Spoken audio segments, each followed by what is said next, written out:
fisika di SMP 2. Kemudian formasi guru fisika di SMP 2 bisa mengisi formasi di guru fisika di SMP 115 misalnya. Dan formasi guru biologi.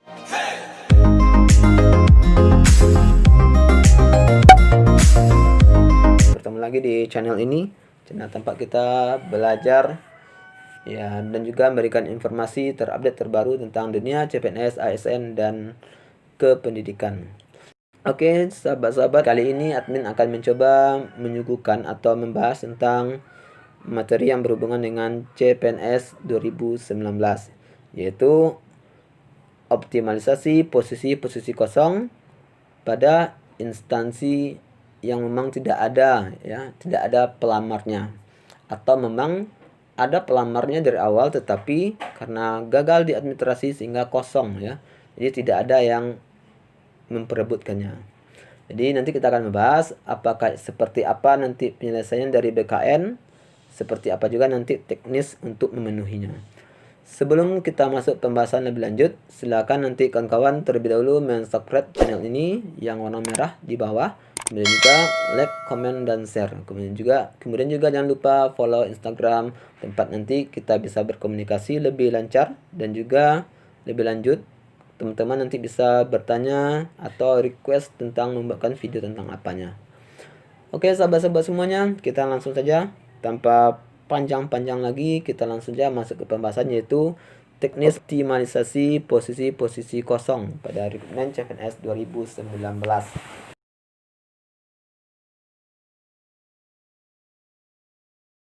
Nilai 323 ini dibagi dengan skala maksimum, dibagi 5, karena total maksimum itu adalah 500, maka 323 dibagi 5, maka dapat nilai 64,6.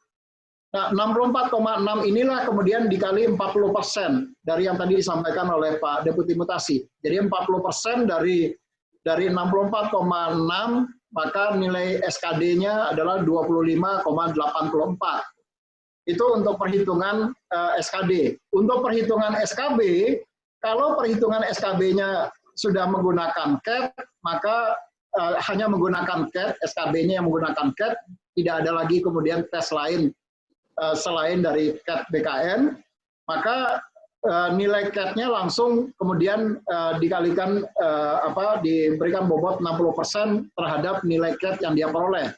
Tetapi kalau kemudian ada nilai CAT nilai ujian SKB yang lain selain dari CAT BKN, biasanya ini ada di instansi pusat, maka perhitungannya didasarkan atas bobot yang sudah ditetapkan dan diumumkan oleh masing-masing instansi. Jadi misalnya kalau kami ambil contoh, misalnya ada ujian menggunakan CAT BKN, kemudian ada ujian menggunakan tes praktek kerja, misalnya ini untuk posisi dosen misalnya, kemudian ada tes psikotes, maka bobotnya sudah ditentukan oleh masing-masing instansi dan diumumkan kepada seluruh peserta. Bagaimana mekanisme bobot penilaian dari masing-masing SKB. Nah, kalau misalnya untuk CAT, kalau dia CAT-nya misalnya 275, maka CAT-nya kemudian dibagi dengan nilai maksimumnya. Maka dibagi 5, dia mendapatkan nilai 55. 55 ini kalau bobotnya 50%, maka 55 dikali dengan 50%. Maka dia mendapatkan skor 27,5 itu dari CAT BKN-nya. Kemudian dari tes praktek kerja, bobotnya 40%. Kalau dia mendapat nilai misalnya 71,79, maka 71,79 dikali 40%, maka dapat 28,716. Begitu juga dengan psikotes, kalau bobotnya 10% dan psikotesnya mendapat nilai 64, maka 64 dikali 10%, jadi dapat 6,4. Nah, nilai inilah yang kemudian ditambahkan, nilai CAT BKN ditambah tes praktek kerja ditambah psikotes, itulah yang kemudian mendapatkan nilai akhir SKB-nya. Jadi nilai akhir SKB-nya adalah 62,616. Nah, 62,616 ini dikalikan dengan 60%, karena bobotnya adalah 60% dari nilai SKB. Sehingga total nilainya adalah 37,57. Ini adalah nilai SKB yang diperoleh dengan bobot 60%. Nah, nilai inilah yang kemudian ditambahkan dengan bobot nilai SKD yang sudah dibobotkan 25,84 ditambah dengan 37,57, maka nilai akhir dari SKD dan SKB-nya itu adalah 63,41. Inilah nilai yang kemudian di ranking tertinggi. Jadi kalau dia nilainya 63,41 adalah yang paling tinggi, maka dialah yang kalau formasinya hanya ada satu di situ, maka dia akan mengisi formasi yang satu tadi. Nah, tadi Pak Deputi Mutasi juga sudah menggambarkan bagaimana kalau melakukan optimalisasi formasi yang tidak terpenuhi, misalnya. Nah, ini kami memberikan contoh, misalnya ada formasi yang tidak terpenuhi. Misalnya ada formasi disabilitas untuk jabatan peranata komputer pertama, misalnya. Tidak ada yang lulus atau tidak ada yang mendaftar di formasi disabilitas. Maka ini bisa diisi oleh formasi umum yang nilainya misalnya dia berdasarkan nilai tertinggi. Begitu juga di formasi lulusan terbaik, itu ada 2 formasi tapi yang lulus itu cuma 1. Maka dia bisa dan pendaftarnya hanya 1 di situ misalnya. Maka dia bisa diisi oleh peserta yang berdasarkan nilai terbaik, yang formasi umum dengan kualifikasi pendidikan dan dia harus lulus passing grade umum. Dan diambilkan dari nilai tertinggi. Jadi yang tadi misalnya 096 tadi dia adalah lulus di formasi umum di 3, misalnya ada 3 formasi. Di formasi umum yang lulus adalah hanya 3 yang lulus karena hanya ada 3 formasi. Kemudian karena di formasi lulusan terbaik untuk jabatan peranata komputer masih ada yang kosong, maka yang lulusan keempat ini dia bisa mengisi di jabatan lulusan terbaik. Dan yang di jabatan formasi disabilitas, karena juga tidak ada yang kosong, maka yang bersangkutan kemudian bisa mengisi formasi jabatan yang kosong berdasarkan peringkat terbaik. Nah, yang di tingkat yang berikutnya kemudian dia masuk menjadi tidak lulus di dalam formasi umum. Begitu juga dengan untuk di daerah, untuk lokasi formasi dalam satu jabatan yang sama, selama yang bersangkutan kemudian memenuhi passing grade dan kualifikasi pendidikannya sama, maka dia juga bisa mengisi formasi yang kosong. Misalnya dalam konteks ini adalah ada formasi kosong di SMP Negeri 6 misalnya, untuk formasi pendidikan guru fisika dan pendidikan guru biologi.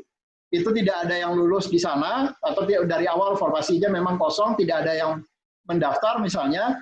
Kemudian ada juga di formasi kosong untuk pendidikan guru fisika atau pendidikan guru biologi untuk di SMP 115, formasinya ada 2. Dan di formasi guru fisika, pendidikan fisika di SMP 1 itu ada 1 orang yang formasinya ada 1 orang, tetapi kemudian ada yang lulus ada 2, yang lulus 1 tetapi tidak lulusnya 1 lagi.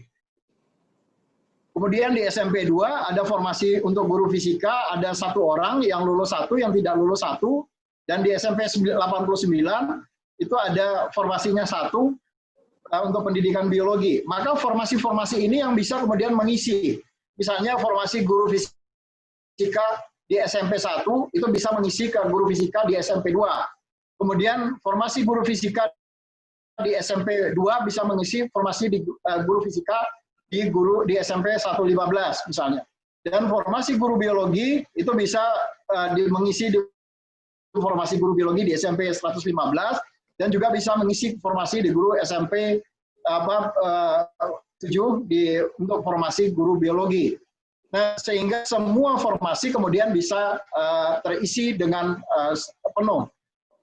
Nah, sekali lagi pengisian formasi ini kemudian tidak bisa dilakukan dengan permintaan, artinya formasi akan diisi menggunakan sistem berdasarkan nilai tertinggi. Jadi kalau nilai di bawahnya lebih rendah misalnya untuk di wilayah itu dia misalnya katakanlah ranking ke-10 misalnya, kemudian meminta untuk mengisi formasi yang kosong, adalah ada ranking kedua dan ketiganya di situ yang berhak untuk mengisi formasi yang kosong tadi, maka yang diprioritaskan adalah yang ranking kedua, ketiga, dan seterusnya. Baru nanti kalau masih ada yang kosong, baru yang ke-10-nya bisa mengisi formasi yang kosong tadi. Jumlahnya, karena sebenarnya kan berapa yang benar-benar kosong itu nanti setelah kita melakukan optimalisasi, Pak. Jadi setelah dilakukan optimalisasi, baru kita sebetulnya bisa menghitung berapa yang benar-benar data posisi jabatan yang dalam kondisi kosong. Hanya saja yang kalau dengan sampai saat ini yang kosong, formasinya lebih kembali datanya, 4.000-an ini adalah yang waktu itu tidak ada pelamarnya atau sebetulnya dia tidak lulus, ada pelamarnya misalnya 1 atau 2 orang, tetapi kemudian yang bersangkutan tidak lulus. Itu pertanyaan pertama. Yang kedua, mengenai rekrutmen 2021 sudah ada rencana seperti apa atau masih belum ada juga? Ada berapa banyak formasi? Benarkah ada 1 juta formasi dibuka? Ini mungkin Pak Deputi, Pak Aris dan Pak Armen bisa menjawabnya. Kan Pak Aris dulu atau Pak Armen dulu, monggo. Terima kasih Pak Waryono. Saya tidak menjawab yang COVID, peserta yang terindikasi yang positif COVID, dan nanti Pak Armen yang tahu persis, tapi saya menjawab yang formasi 2021. Jadi kebijakan ada atau tidaknya pengadaan CPNS 2000 ASN, bukan CPNS ya, pengadaan ASN 2021 itu masih dalam proses pembahasan. Dan penetapan kebutuhan nanti akan dilakukan atau merupakan kewenangan Kementerian PAN-RB. Jadi belum ada kepastian, belum ada kebijakan resmi apakah ada atau tidak ada pengadaan ASN di tahun 2021. Dan itu masih dalam proses pembahasan dengan perhatikan berbagai aspek. Saya kira itu singkat saja Pak Waryono. Terima kasih. Ya,